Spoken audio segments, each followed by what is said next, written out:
Coming up on Bruce Lee Lives. He threw down in his movies. You wanted to be able to do that. And battled on the streets of Hong Kong. Growing up in a rough area where he had to defend himself. He fought Chinese traditionalists. He defied the Chinese martial arts community. Injuries. You gotta overcome injuries. And the Hollywood system.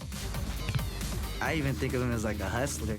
Bruce Lee's spirit is alive today as others fight for their goals. This is a guy, he went out and did it. There were no limits. And overcome obstacles. Everybody has an obstacle they have to overcome. It's Bruce Lee, the fighter, on Bruce Lee Lives.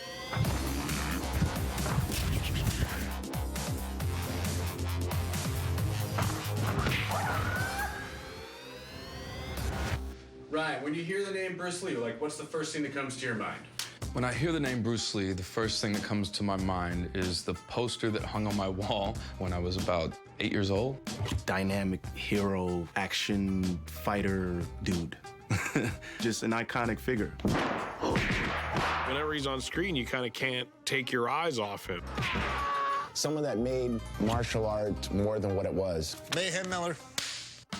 Well, when you first say the name Bruce Lee, it conjures up a million images of fancy kicks and the classic singing sounds. Man, Bruce Lee has had an impact on every martial artist or every moviegoer for the past 30 years. Bruce Lee. He single-handedly changed movies and martial arts forever and remains an enduring icon today. You'd have to find someone almost brain dead who doesn't know who he is. Now, Bruce Lee Lives in the series that celebrates the life and legacy of the greatest martial artist of all time. On this episode, we take on Bruce Lee, the fighter. You wanna fight? I'll take you on.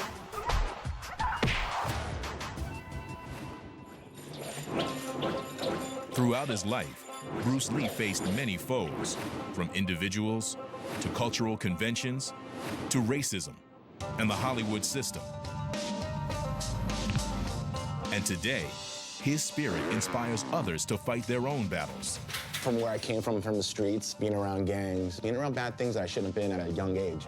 And where I grew up to now is being an inspiration. To many, Bruce Lee the fighter is the man from his movies. Bruce Lee was one badass. There's something about being one guy and being able to just kick the crap out of like 30 people. You wanted to be able to do that. You wanted to be able to fight and like feel no pain. Even if he's not talking, it's just the intensity in his eyes. There was electricity flowing through that man. In his films, he never backed down from a fight, whether facing street gangs, karate champions, or even NBA superstars. He's somebody that was 135 pounds and could beat anybody up. Here's a guy, little guy, who's beating guys that are like 10 times the size. Tiny little guy. But those are the ones to watch because they pack the most punch because you never see them coming. But Bruce Lee wasn't just a fighter on screen. He was a fighter in life. And his lessons apply universally. Whether you're in a cage, to fight is to compete. We're all born to fight. Or any other field. Skateboarding was so freestyle. It's like fighting. It's about competing with other people. In motocross, it's a battle. You against another guy on a level playing field. Stand-up comedy is a battle. Every time I do a show, I go in it like it's a fight.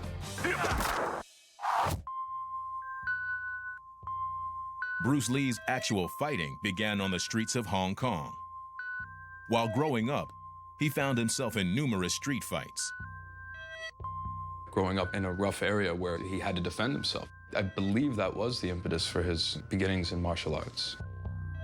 Fearing for his safety, Lee's parents enrolled him in martial arts classes at the age of 13, where under legendary Wing Chun Sifu Yip Man, Bruce Lee studied Kung Fu, taking to the style like a natural.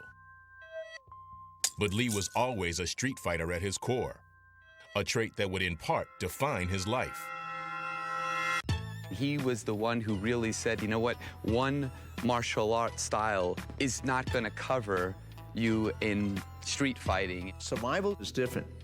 You don't know the caliber of your opponent. And then you have implements, beer bottle, knife, club, that changes the routine. So you have to be prepared for anything and everything that combat brings. To Lee, overcoming any opponent or any obstacle called for many tools in your toolbox. Okay. There are various kinds of strikes. It depends on where you hit, then what weapon you will be using. There is the finger jab, there is the punch, there is the back fist, and then low. Of course, then they use leg, straight at the groin, or come up. And winning always came to the most prepared. I fear not the man. I fear not the man who has practiced 10,000 kicks once. 10,000 kicks once. But I fear the man. But I fear the man. Just practice one kick. One kick. One kick. One kick 10,000 times. Bruce Lee felt that practice truly did make perfect. A concept shared by many top artists and competitors today. Doing something so many times, repeating it, puts it in your mind to where it comes second nature. So that it becomes a reflex rather than having to think about doing something. And your body reacts by itself.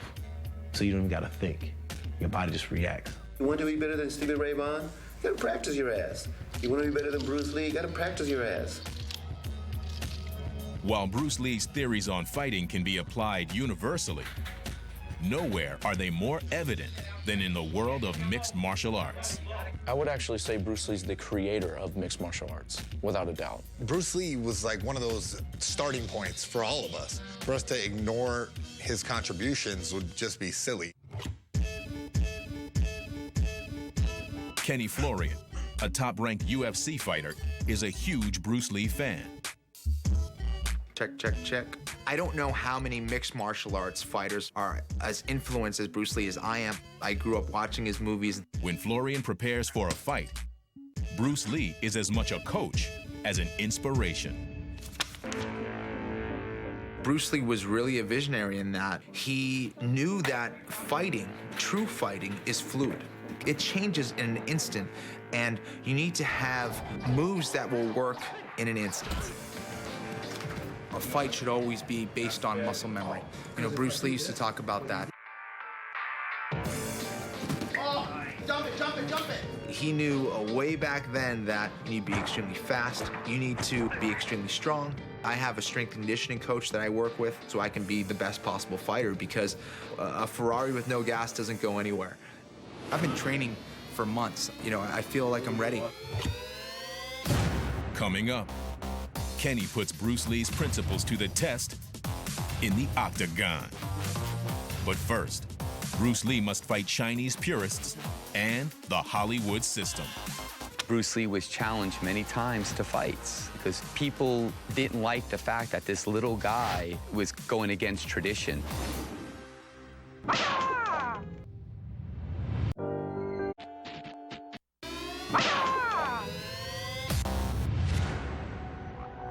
Bruce Lee didn't just fight with his feet and fists. He was someone who set goals and fought to get what he wanted. Bruce was the type of an individual that if he told you he was going to do something, he did it. A recurring opponent was the status quo. After moving to the U.S., Lee began teaching Junfan Kung Fu, meaning Bruce Lee's Kung Fu. He taught all races and creeds, defying traditionalists who staunchly believed it shouldn't be taught to non-Chinese. Of course, he was teaching people outside the Chinese community. My gosh, I mean, he was mixing it up with whites and blacks and Hispanics and other Asian groups, God forbid. He defied the Chinese martial arts community. This was so against tradition, so against thousands of years. Lee would go on to challenge traditional martial artists again as he blended numerous styles together and rejected any element he considered useless. I don't believe in system, Mr. Longstreet, nor in method. That's going to throw some salt in some of these grandmasters' games. This is going to make a lot of people mad about what this young Asian guy's doing. The wonderful thing about my godfather is he wasn't afraid to go against the grain. He pissed a lot of people off by that. A lot of people hate things that go against the average thinking, because one thing that we do as humans, we try to group everything together.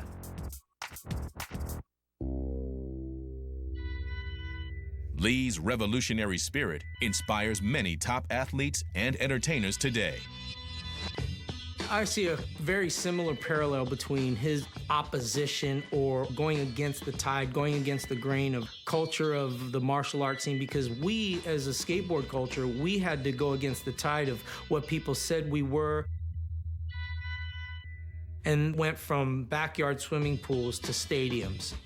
And it all started with us having a dream and not allowing anything to get in the way of that. Bruce Lee was challenged many times to fights because people didn't like the fact that this little guy was going against tradition. And like myself, it's probably why a lot of magicians that are not professionals hate me, because of my success and because I threw the tuxedo and the rabbit coming out of the hat and threw it in the garbage. But I think if you're true to yourself, you're passionate about what you want out of life, you just do your thing and never look over your shoulder. And Bruce Lee did that. While Bruce Lee always fought for his beliefs, the path wasn't painless. A lot of people were going against Bruce Lee. The industry. Nobody wants to invest money in a relatively new Chinese actor. Its own people, people with money. But to Bruce, it wasn't about the obstacle. It was about how you dealt with it. Well, we fight alone or all together. The hell with circumstances. To hell with circumstances. I create opportunities. Through his life, Bruce Lee faced numerous hurdles, but always looked adversity in the eyes and stared it down. His whole thing was problem solving. He says, life is problem solving. Bruce Lee saw an obstacle and he's like, okay, I'm gonna get around this thing. In 1970, while weightlifting, Bruce Lee severely injured his back. He was bedridden for months. The doctors said he'd never practice martial arts again. He used the time to write his seminal book, a philosophical treatise on fighting called The Tao of Jeet Kune Do. If your back is crushed and you have to be hospitalized or immobilized from the back injury, many people would just be depressed and go, life sucks. Or some people write the Tao of Jeet Kune Do. It's a mindset. He willed himself to come back strong. And not only just beat expectation, but just exceed it by miles. I think the one thing you take is that this is all mental. There's such a mental aspect to all the martial arts and even living life. Few action sports stars are bigger fans of Bruce Lee than Metal Militia rider Ronnie Feist. He just had a really impact. I honestly thought I was Bruce Lee at one point. Like, I really wanted to be Bruce Lee really bad as a kid.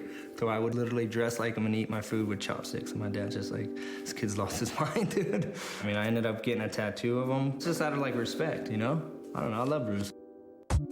Like Bruce Lee, Ronnie has faced serious injuries that should have ended his career, including his most recent.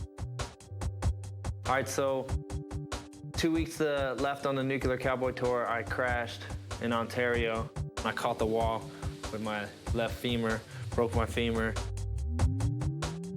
Got surgery the next night, got a rod put in, 2 screws.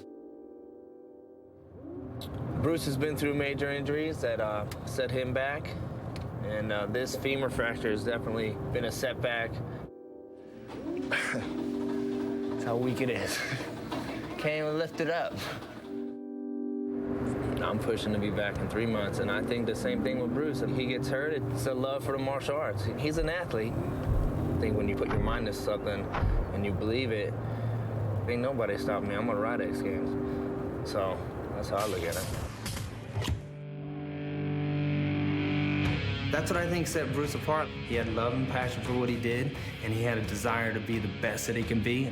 You know, throughout the career, I've had injuries, and you know, you're faced with injuries, and you always got to overcome injury. There's 6 weeks until Summer X Games, and Ronnie is finally back in the saddle for the first time in months. I guess I just gotta start somewhere, right? I think I'm gonna be a lot better off at X Games than people are gonna expect. I think I might even surprise myself.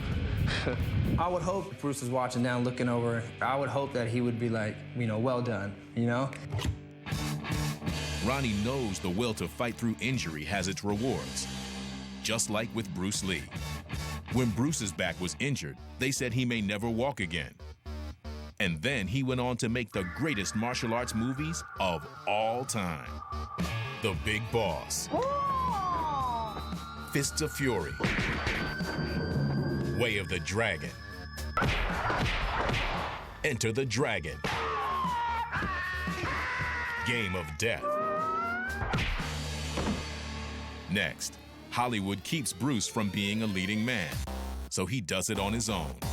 He knew that, hey, if I can't get the studios behind me in Hollywood, then I really have to make my own path here. Plus, UFC star Kenny Florian is ready for a fight. I can't wait to get in there, and it's been a lot of pain and suffering. Now it's about putting that on my opponent. Into the world.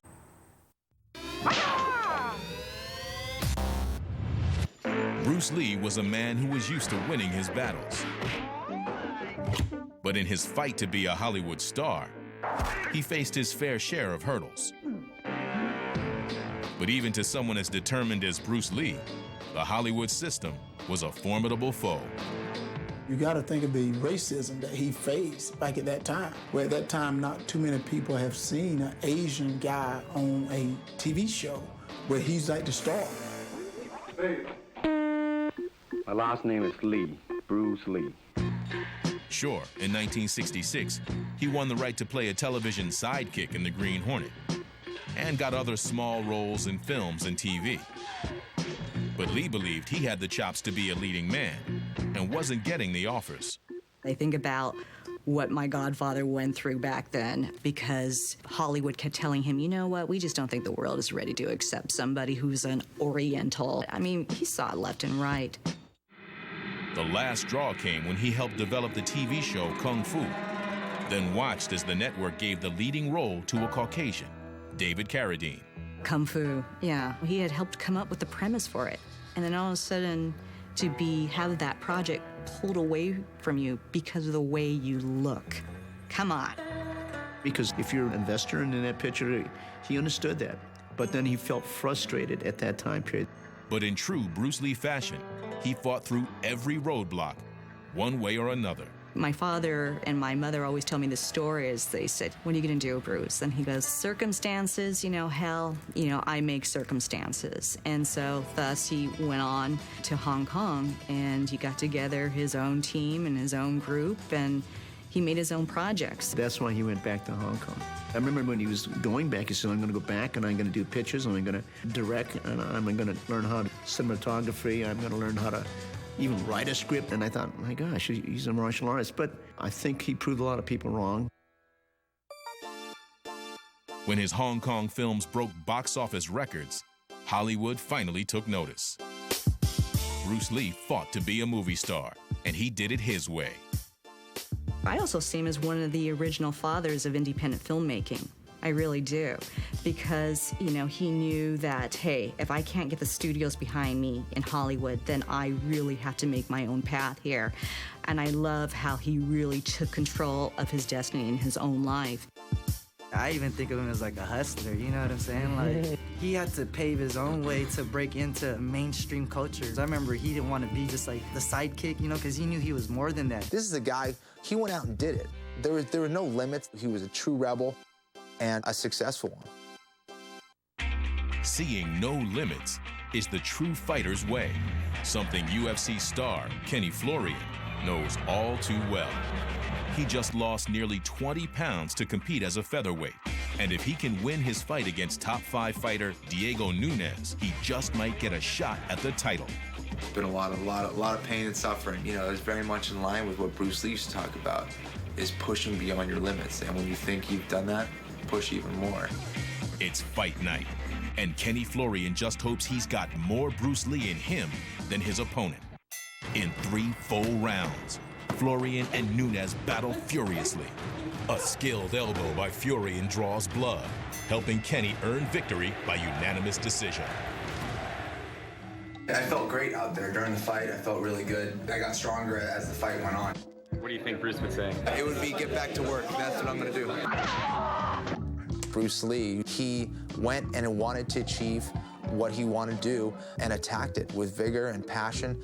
And that's the way that I've tried to approach my life. And I think everybody should approach your life that way.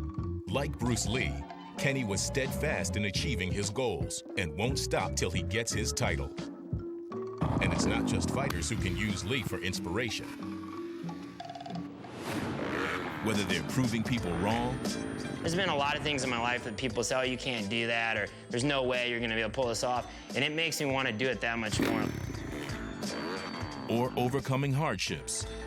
I believe I have a similar path in where I've had adversity. I was on drugs for 10 years. I went to prison for 5. And through that adversity, I've come out learning something from it and really applying it to my life in such a way that I could really influence others. That's the cool thing I think that my godfather was able to offer people from different sports, is just how to rethink the game, how to think outside the box, how to be an explorer. Bruce Lee overcame a lot of obstacles. Everybody has an obstacle they have to overcome. Bruce Lee epitomized what it was to be a fighter. There's a Bruce Lee in you, there's a Bruce Lee in me. And what does that mean? It means that you're a warrior. You shouldn't put the tail between your legs and apologize for being a human being. If you understand fighting, you understand life. That influences all of us because every single day of our lives, we're dealing with obstacles in front of us, whether it's our job or home life. And I think when you think of Bruce Lee, it's like, well, I'm just going to do what Bruce Lee says, and I'm going to excel and be victorious in a sense. The fight endures, and so Bruce Lee lives.